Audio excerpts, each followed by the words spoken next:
Assalamualaikum warahmatullahi wabarakatuh. Perkenalkan, saya Anissa Rahmatulaili dari Prodi Pendidikan Teknik Bangunan FKIP UNS. Saya berasal dari kelas B dengan NIM K15 21010. Kali ini untuk memenuhi tugas mata kuliah Teknik Lingkungan, saya akan mempresentasikan mengenai konsep rumah ramah lingkungan dengan dosen Bapak Dr. Insinyur Jundaku Sapsa, MArs.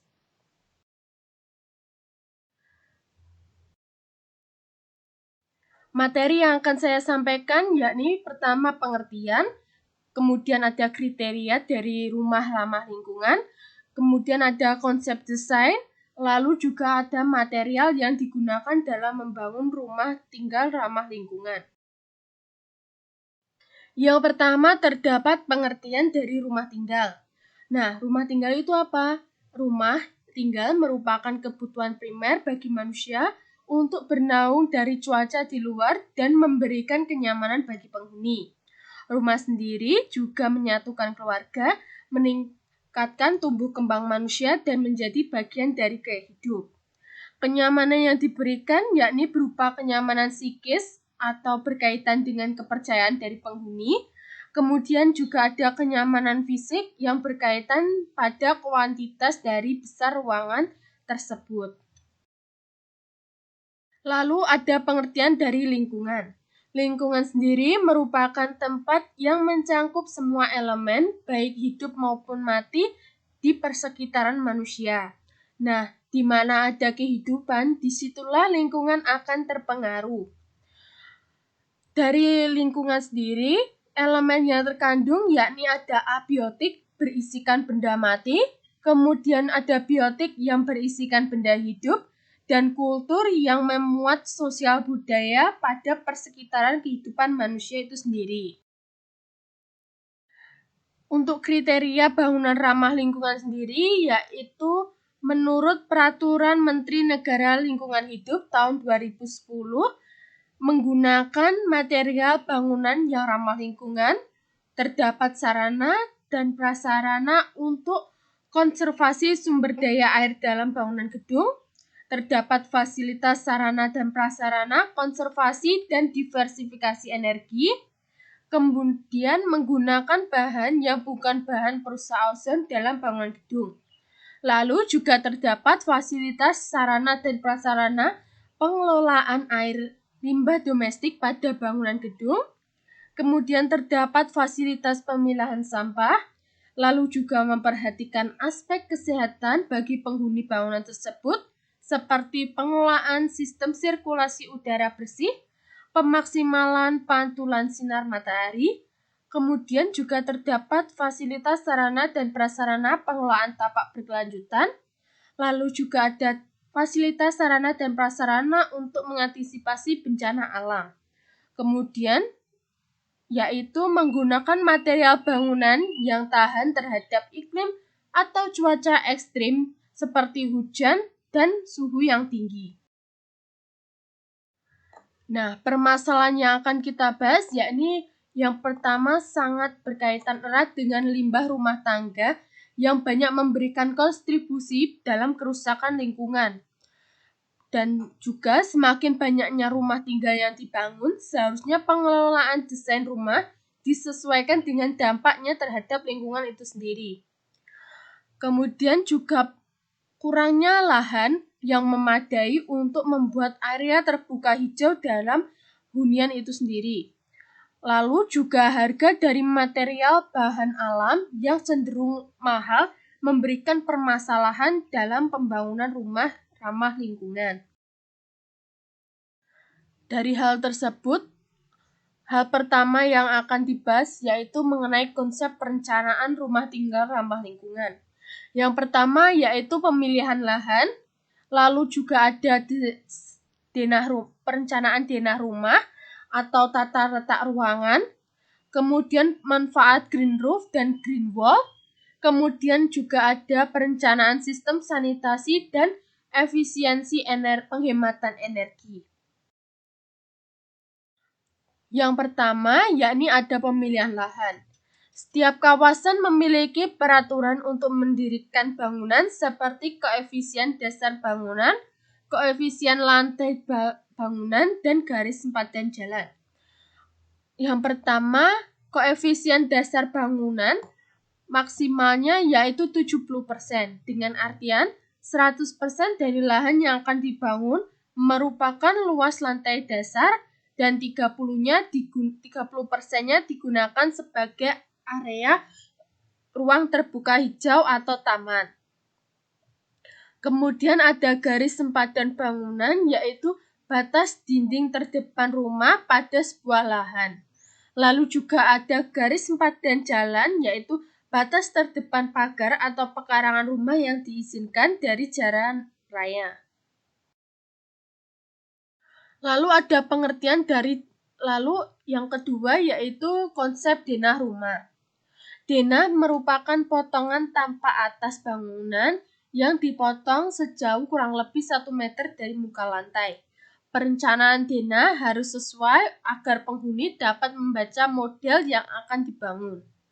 Banyak pertimbangan dalam merancang denah, yaitu seperti jumlah penghuni, kebutuhan ruang penghuni, fungsi ruang, kenyamanan, keamanan, dan nilai estetika, serta menambahkan dengan perencanaan sirkulasi udara dan sanitasi yang baik agar menjaga kelestarian alam dan menghindari limbah rumah tangga. Lalu juga ada pemanfaatan green roof. Green roof sendiri bisa disebut sebagai rooftop garden yang difungsikan untuk menurunkan suhu panas dalam ruangan. Konstruksi dari green roof yaitu ada waterproof membran, lapisan bawah untuk melindungi atap dari efek kebocoran.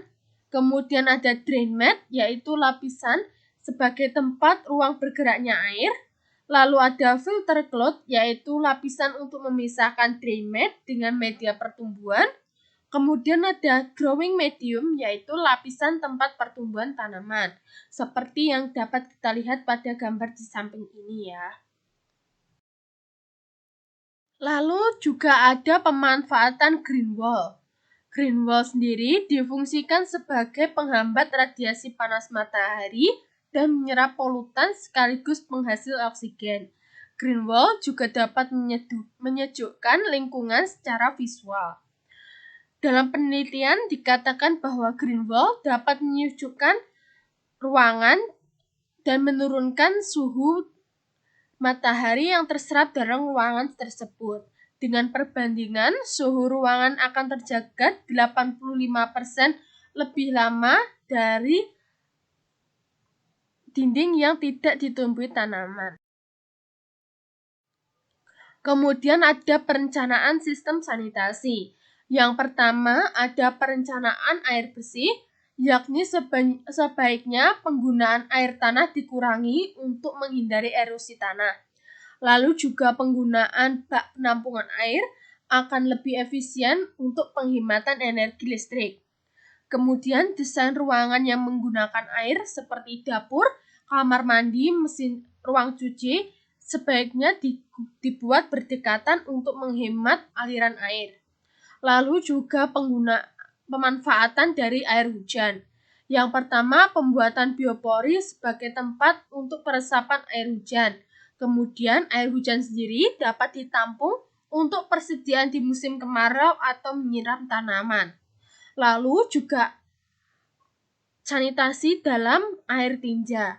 Besar bak penampungan untuk limbah tinja harus diperhatikan ukuran dan peletakannya harus dijauhkan dari pipa air bersih. Kemudian ada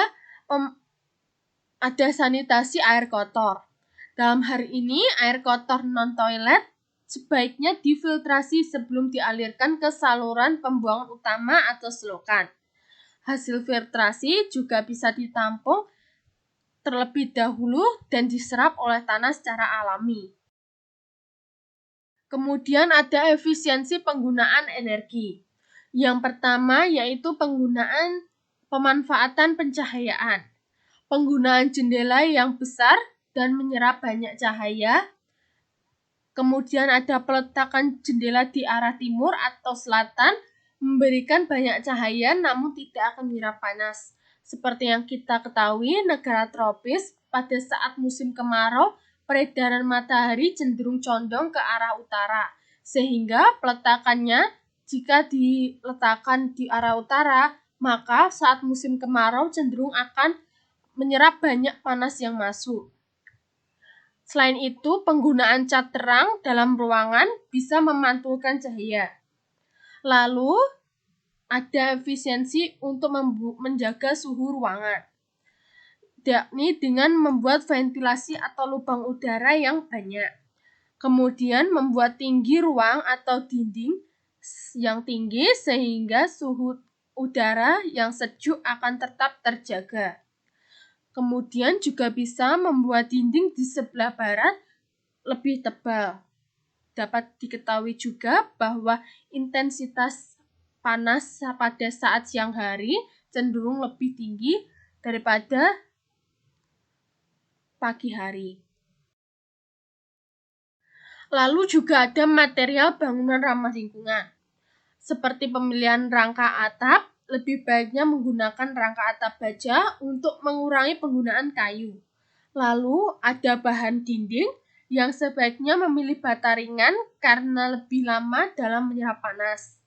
Kemudian untuk ventilasi sendiri sebaiknya dibuat sekurang-kurangnya 15% dari luas ruangan. Kemudian juga penggunaan paving block yang tidak menutupi seluruh luas tanah bisa dianjurkan agar menyerap air saat hujan.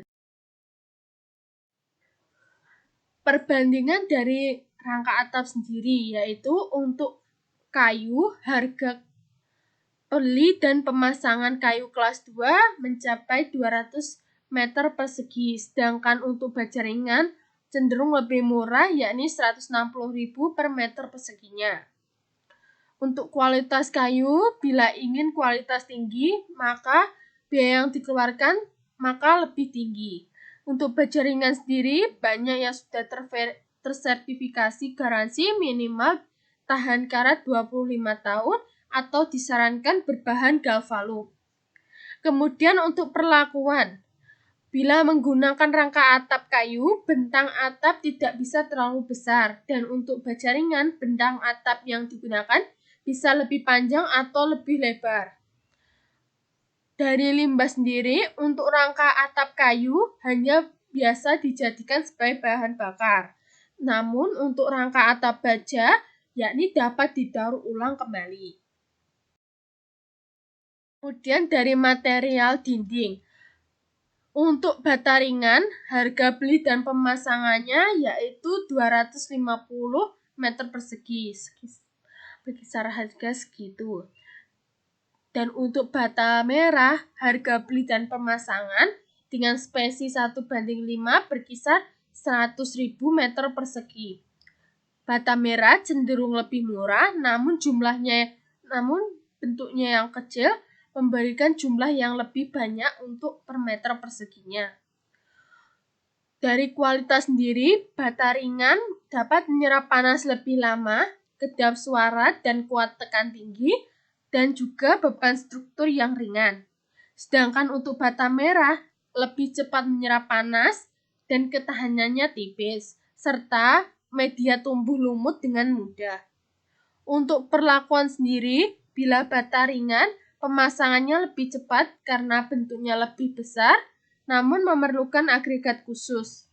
Untuk material bata merah, pemasangannya lebih lama karena membutuhkan banyak bata dan spesinya lebih besar. Untuk keindahan sendiri, bila bata ringan diekspos, maka tidak memerlukan bahan tambahan lain karena bentuknya yang sudah seragam. Namun untuk bata merah memerlukan bentuk material lain karena bentuknya yang belum seragam dan teksturnya yang kurang sesuai. Kemudian ada perbandingan dari paving block. Harga paving block rumput atau grass block yang berongga memiliki harga sekisar 25.000 per piece dengan pemasangan per meter persegi berisikan 6,5 piece. Harga paving box yang tertutup seperti paving box persegi panjang dengan tebal 8 cm berkisar 150.000 per meter perseginya. Dari kualitas sendiri, untuk paving grass box yakni dapat menyerap air hujan, tidak menggenang air saat hujan, dan tidak licin. Untuk paving biasa yakni akan tertutup penuh sehingga sulit untuk menyerap air dan licin. Kemudian bila ada pergerakan tanah karena tidak ada rongga, maka paving mudah pecah. Untuk perlakuan sendiri, pemasangannya lebih cepat dari grass box karena bentuknya yang lebih besar. Kemudian dari paving biasa, pemasangannya lebih lama karena bentuknya yang cenderung lebih kecil. Dari keindahan sendiri, untuk grass box dapat diselingi dengan rumput yang lebih menyejukkan. Dan untuk paving biasa, bila ingin berwarna, harganya cenderung lebih mahal. Perakiraan biaya untuk membuat rumah tinggal ramah lingkungan sebaiknya memilih lahan yang jauh dari perkotaan dan jalan utama, sehingga harga yang didapat bisa cenderung lebih murah, seperti 1 juta per meter persegi. Untuk harga bangunannya bisa mencapai 2 juta per meter persegi atau lebih. Dengan hal ini, lahan yang jauh dari jalan raya bisa didapat dengan harga lebih murah. Kemudian mempekerjakan pekerja lokal untuk menghemat pengeluaran biaya. Kemudian juga harga kebutuhan bahan ramah lingkungan yang murah atau bisa memakai bahan bekas yang bisa didaur ulang. Lalu juga untuk rumah ramah lingkungan sendiri memerlukan tanaman yang bisa menyerap karbon seperti lidah mertua dengan harga 10.000 per piece-nya. Lalu juga memilih cat dengan ketahanan cuaca dan ramah lingkungan. Dari presentasi yang saya sampaikan dapat saya simpulkan melalui SWOT. Straight-nya yaitu pembangunan yang sesuai akan selalu menjaga kelestarian lingkungan dan memberikan kenyamanan pada penghuni. Weakness-nya yaitu untuk biaya yang dikeluarkan mungkin akan mahal jika menggunakan material alam seperti kayu dengan ketahanan lama, batu alam, atau bahan alam lainnya. Lalu juga opportunis peluangnya yakni nilai estetik dan fungsi dari bangunan tetap terjaga dengan menggunakan material daur ulang. Threat-nya yaitu kesulitan dalam mendesain, kekurangan lahan, dan rasa peduli manusia tersebut terhadap lingkungan yang masih kurang. Berikut referensi yang saya ambil untuk membuat presentasi dari hal ini. Sumber gambar saya ambil dari berbagai sumber seperti Google dan Pinterest. Terima kasih sudah menyimak. Sekian yang dapat saya sampaikan. Bila ada salah, saya mohon maaf. Wassalamualaikum warahmatullahi wabarakatuh.